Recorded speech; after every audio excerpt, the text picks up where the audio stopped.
this is in Auschwitz. This is what my people experienced. It's what Uyghurs are experiencing in China now, and it's the same persecution. That's why I say not only is it shocking that there are attorneys who I consider colleagues in the same profession who would support a government that is enforcing something that's very, very similar, that looks very, very similar today.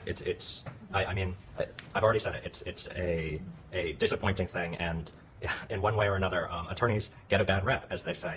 And it sometimes appears that there's a reason for that, because there are attorneys who are doing things like representing aspects of the Chinese government or state-owned enterprises or state-run enterprises. Yeah, thank you. And I was actually in Auschwitz in Poland, so I actually visited the site, and I was immediately remembered how the 80 million Chinese people were killed by the CCP. And so it's very, very hard for me emotionally to accept the fact that the top American law firms like O'Melveny and Paul Hastings, respectable law firms. Yeah, I know people who work at these firms who are extremely intelligent, very well-intentioned. Yeah, and check their background, visit their website to see this is the chair of the O'Melveny, and they all have great resume, great education. They got the top of the line, education, professional background, but they're using their background to defend the criminal, to defend the people who committed crimes against the humanity, against the 1.4 billion Chinese people. And take a look at who are the lawyers are representing PAX. So this person, his name is Stuart Snarf, and so take a look and visit their website.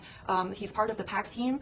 And next one is Peter Friedman. Again, he's based in Washington, D.C. Great background, great education, but they are aiding and abetting the world's largest dictatorship to persecute CCP's enemy, which is the Chinese whistleblowers. And this guy has a very interesting background, David Hubbard. He was actually the former assistant U.S. attorney and DOJ prosecutor. He prosecuted public officials, and he was a former DOJ prosecutor. And imagine that he's now acting on behalf of the Chinese government to persecute the Chinese whistleblower movement on the U.S. soil. This is extremely heart-wrenching for me to accept. I mean, emotionally, I feel that we have been discriminated by these white lawyers in America. They use the power of the law, their powerful connection, to persecute people like me and Prince. And we escaped the communist China to America to be free. And I do not want America to become the country that I fled.